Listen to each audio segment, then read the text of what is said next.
Thank you so much. Well, thank you, Kerry, and thank you, ladies and gentlemen, for letting me come by and talk to you a little bit. The first thing I do, I'm an unabashed supporter of another guy running for Congress, Duncan Hunter.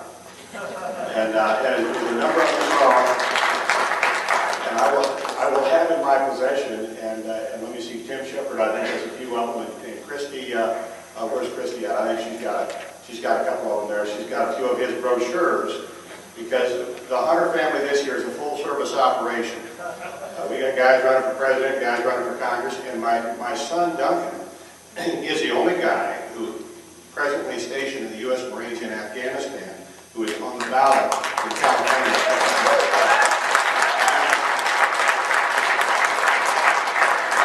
And he's leading me in the polls right now, and I'm very grateful for that. I want to offer, if you want to come up and get a brochure or two, he's right here. I talked to him 2 days ago, and he's doing good. This is his third tour, and you know, he walked down the day after 9/11, walked in, quit his job. He had a high-paying job in the high-tech industry in San Diego, left his wife and baby, and joined the Marine Corps.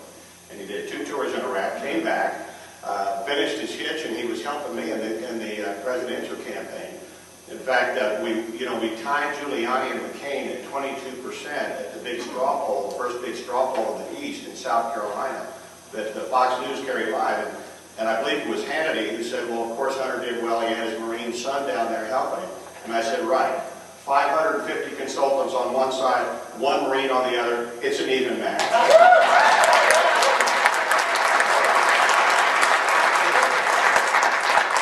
So I helped this guy. The Marines are always looking for a few good men. He's looking for a few good shekels to keep this campaign going. We've actually done very well. When he comes back in November, we'll have a pretty good war chest for him. But listen, thanks for letting me be here. And it's kind of neat to come in and talk to people who care about conservative principles and talk to you about some common ground. And what I thought I'd do, if I've got 20, 25 minutes or so, I thought I'd talk to you a little bit about some things that I think are important for America. And then just open up the dialogue and get your insights and take questions. And let's talk a little bit about this great country. First thing I want you to know is that, Lynn and I fly back and forth because we're in San Diego, and we fly back and forth from D.C. on a regular basis. And when you fly out about 7:30 in the morning or so, the first flight is just sweeping in Washington, D.C., and it lights up all of those white markers at Arlington Cemetery, and it starts to flood that eastern seaboard. And as you fly over that, you're flying out of the eastern seaboard, you start to see what I call the arsenal of democracy, because you see lots and lots of factories and plants and facilities where Americans make things. And that's the arsenal of democracy. That's our ability to manufacture and produce, which is a backbone of the American economy. Now, a couple of years ago, as Kerry said, as chairman of the Armed Services Committee, I saw our guys start to get hurt with roadside bombs in Iraq, and I sent our staff out to try to find a company in this country that could make high-grade armor steel plate that we could pin on the sides of our Humvees to protect against roadside bombs. And we only found one company that could do that. And when we found out that the Swiss were cutting us off for the tiny guidance device that goes in our own smart bombs, which is a very important weapon system that we have. With a smart bomb, in the old days, if you wanted to knock a bridge out, you had to drop a ton of bombs on it. You had to carpet bomb it, hoping that one of your dumb bombs would hit close to one of the struts on the bridge and take it out. Today, you put one smart bomb right on one upright on that bridge, and you bring the entire bridge down. The Swiss cut us off of the guidance device because they didn't like our policy in Iraq. And when we rushed around trying to find an American company that could make that guidance device, we found one company left that could do it. And as I looked across at the array of military systems that we use to defend this country, I found that a lot of them are moving offshore. And then I looked at the industrial base of this country in general, and it is moving offshore. And one reason it's moving offshore is because China is cheating on trade. China is devaluing its currency by 40%. And if you buy your products in dollars, that means that they undercut every single product across the board that America makes. It's 40% lower than it should be, and that means if that table is a table made in China and that table is a table made in the United States, and they both have $100 price tags on them, By devaluing their currency by 40%, the Chinese government essentially walks by and marks down their table from $100 to $60 and says, wouldn't you rather buy that than the American table? That dynamic is taking place across the world in wiping American products off the shelf where we should absolutely have a say. Now that leaves American producers with this choice. You shut down, you let your people go, or you move your production to China. And lots of them are moving their production to China. And we need to keep the industrial base in this country. It was the industrial base of this country, what we call the arsenal of democracy, our ability to make things that we could turn to making military equipment in time of war that saved this country in World War I, World War II, and the Cold War. In fact, when Ronald Reagan stood up to the Russians in the Cold War and they realized, and he started to match them military equipment for military equipment, they realized they couldn't keep up with us. And so they picked up the phone and they said, we want to talk. Well, right now that arsenal is going away. Now, of all the presidential candidates, I don't know if you watched the debate up in Michigan, but I pointed out that in Michigan, a few miles from where we had that debate, we made a bomber every 60 minutes in World War II. That was the Willow Run Ford plant. We made tens of thousands of tanks at Chrysler. We made 40 billion yards of textiles. We do not have the ability to do that anymore. And what I will do as president is enforce trade rules and bring back lots of high-paying manufacturing jobs that have left this country. Now that's going to do a couple of things. One is it's going to reinforce our ability to secure this country because our national security is in large measure based on our ability to produce military systems. The other thing is it brings back high-paying jobs and it maintains high-paying jobs. And for people who are worried about their kids and their grandkids having good opportunity, kids that want to go into the sciences, kids that want to go into research and development, kids that want to go into engineering, all those disciplines attend one thing, an ability to produce. Does anybody doubt that if we didn't have the auto industry in this country over the last 4 or 5 decades, you wouldn't have had all the automotive engineering apparatus that supports that production?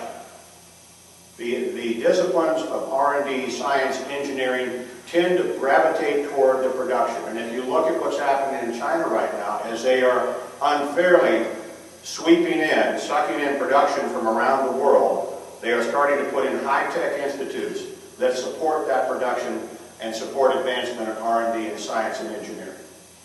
So when a young American sits at the breakfast table with their mom and dad, that American says, that youngster says, I think I might want to go into automotive engineering.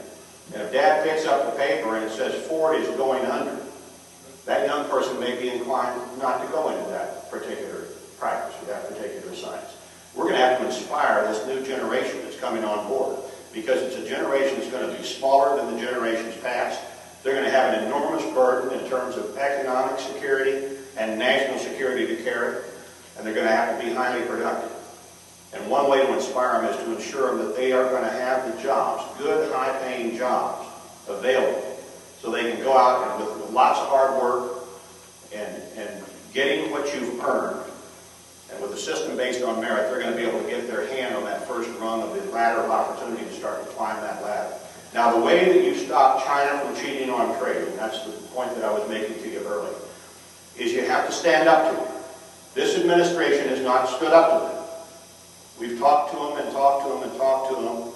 And they look at the $200 billion plus each year that they enjoy in a trade surplus over the United States, the fact that that money is stacking up in their central banks, the fact that they're now lending it back to us, they're now our banker to some degree, and they like the status quo. The only way we're going to change that is the way you change any business deal. And you tell them you're not going to put up with it. And you tell them that if they're going to keep devaluing their currency by 40%, we're going to put a countervailing duty on that table as it comes in, being cut down from $100 to $60 unfairly. And we're going to bump it back up to $100 and every other product that they make. And as a Republican, I would say this about trade deals. We've got too many Republicans now who feel that the words free trade cover everything and make an excuse and a rationale for allowing other people to cheat. And I'm reminded, somebody told me about a friend who's a great Harley-Davidson guy. When Ronald Reagan saved Harley-Davidson, he said this. He said, when one party is breaking the rules in trade, There is no free trade. Well, we've got an obligation to our country to make sure that we've got a good industrial base here. We've got an obligation to those young men and women in Afghanistan and Iraq to make sure when they get back, their plant hasn't been moved to Beijing. And one thing I will do as President of the United States is stop China from cheating on trade, bring back high-paying manufacturing jobs, and hook this party back up with the middle class and with the Reagan Democrats that have brought us victory back in the old days when we knew that we were the party of working Americans as well as people that had businesses in this country. I will bring back lots of high-paying jobs to this country. That's my commitment to you.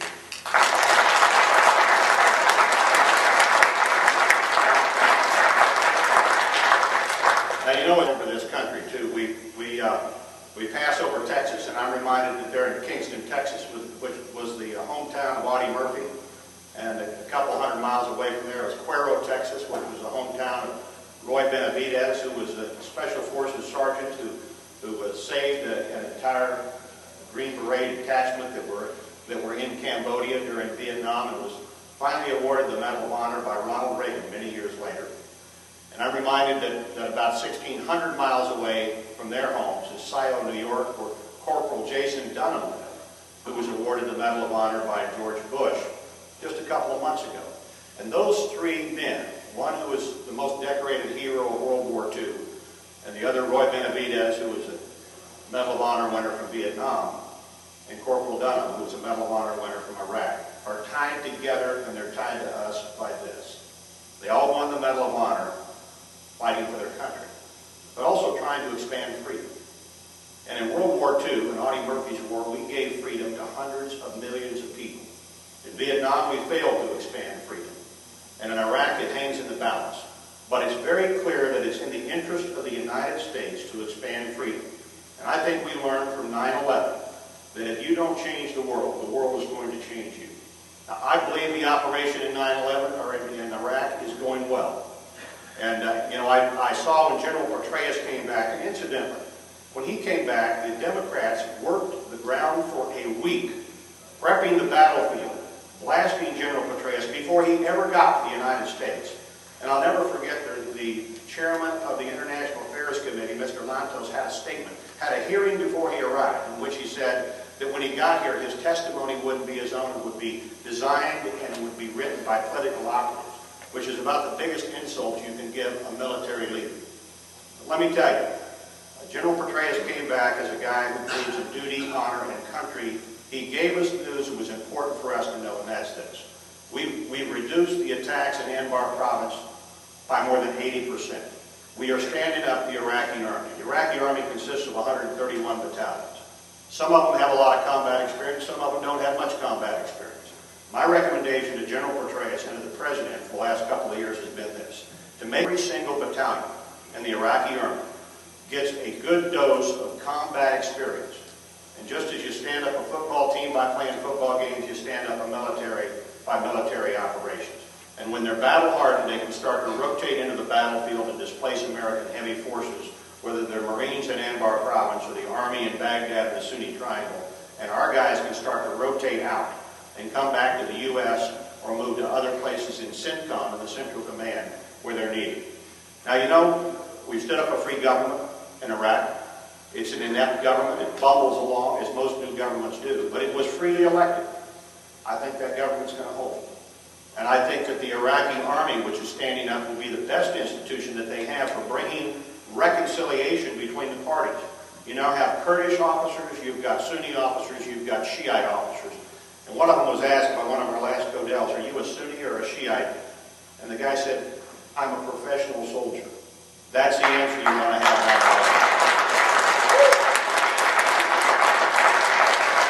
So, ladies and gentlemen, we are going to leave Iraq in victory. And we're going to look across that line and we see in Iran, which is walking down the path to build nuclear weapons. We know now they've got about 1,000 centrifuges. And interestingly, every time they do something, they advertise it. That's part of their game plan. I don't know why, but it's part of their game plan. We cannot allow Iran to have a nuclear system. And I think that what Iran is doing right now is representative of this new era that we live in. This is an era of terrorists with high technology.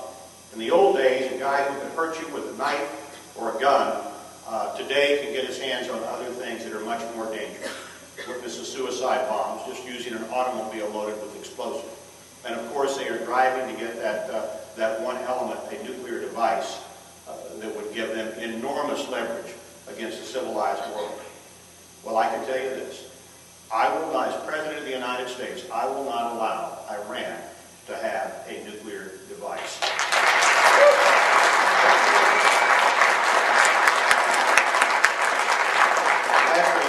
You know, you keep flying, you notice I'm flying across the United States. Lynn and I are going home to our house that burned down in San Diego 3 years ago, incidentally. And it just got finished. And when I leave this speech, I'm going to get to go down and see this house for the first time. And it's going to be a lot of fun. But as we fly across the Southwest, you see what I call the border. You can tell where the border is, and that's where the thin green line of American Border Patrol try to hold on to a 2,000-mile porous border. And that border is out of control, and it's a major threat to American security, and it, of course, has an enormous immigration dimension.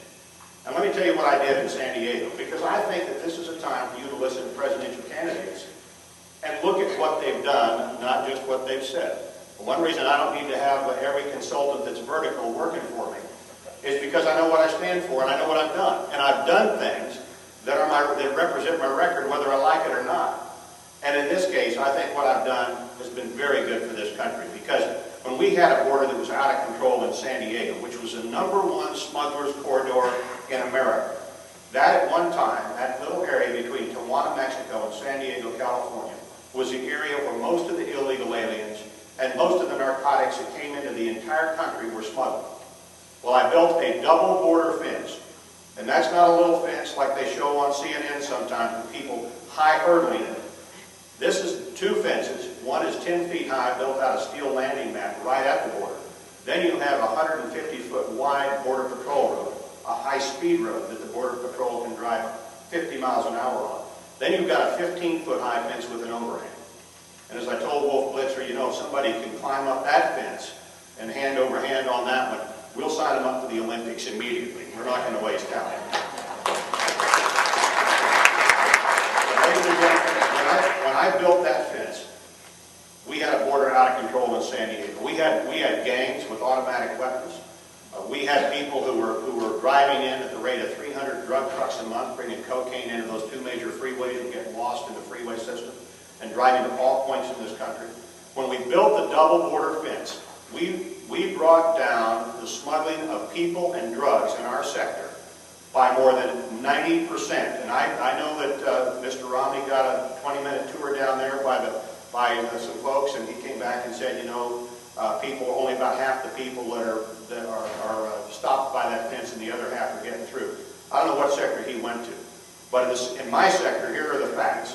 We had over 202,000 arrests in our sector the year before I built the fence. After I built the fence, it went down to 15,000, and that's because we still have one open canyon that the environmentalists have kept us from fencing, which interestingly is called Smuggler's Gulch. But that is more than a 90% reduction.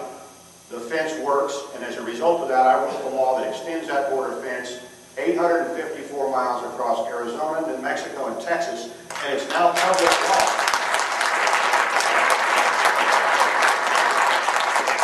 You know, folks, it's now public law that fence must be built.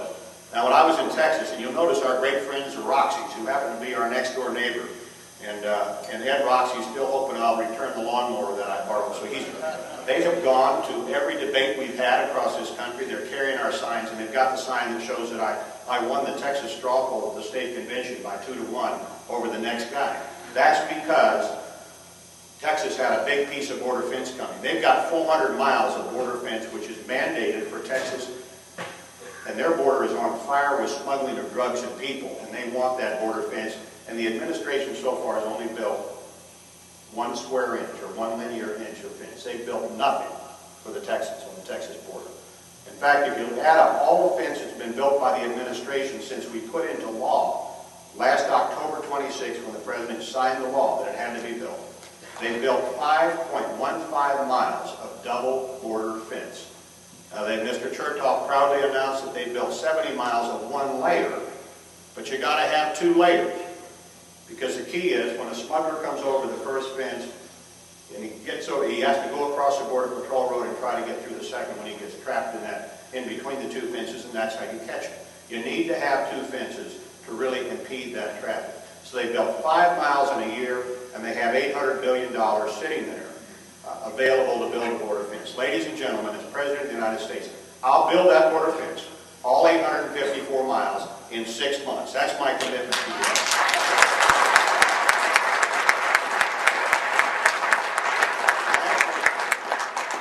And lastly, you know, folks, it takes more than just walking across the border to be an American. You've got to have a heart for your country. You've got to care about people. You've got to believe in the unalienable rights that I thought Alan Keyes talked so eloquently about last night. And you know, I'm reminded that the President of the United States appoints judges. And here's criteria that I would have for judges. I will have judges who have what I call discernment. And that means that if a candidate for the federal bench can pick up a sonogram of an unborn child and not see a valuable human life, I will not put that candidate on the federal bench.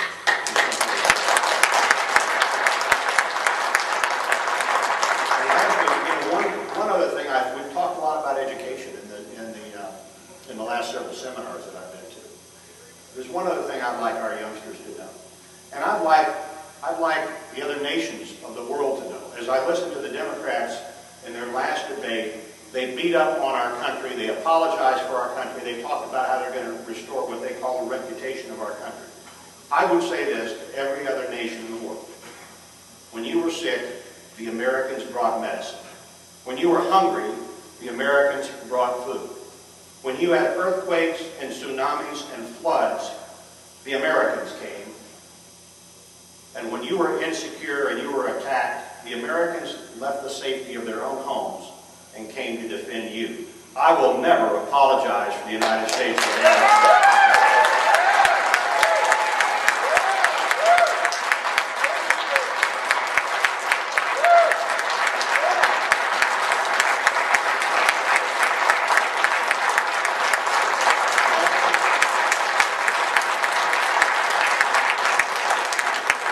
And I just want to leave you with this, because at this point, Lynn and I are just coming into that glide path coming to the San Diego airport. And when you come in, how many folks have been to San Diego? Okay, well, I'm going to go there and see that rebuilt house very shortly.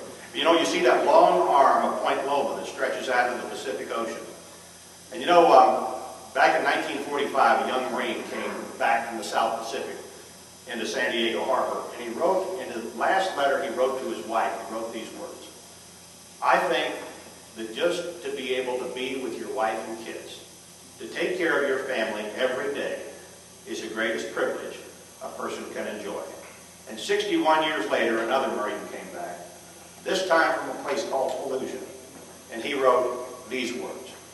He said, at some point in a dangerous environment, you forget about your own safety, and you try to take care of your men, and you place your own life in the hands of God. But your family, your wife and kids, never leave your mind. Families lift our country up.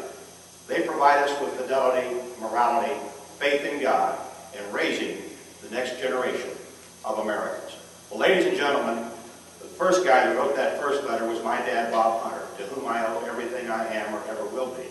And the second was my son, Duncan, coming back from the second tour in Fallujah. And reflecting on those letters, 61 years apart, I've come to the conclusion that God still loves this nation, that we're still a people of faith and courage and character. So with the support of my family and a lot of confidence in the goodness of the American people and faith in God, I am running for the presidency of the United States. And I hope all of you can join me.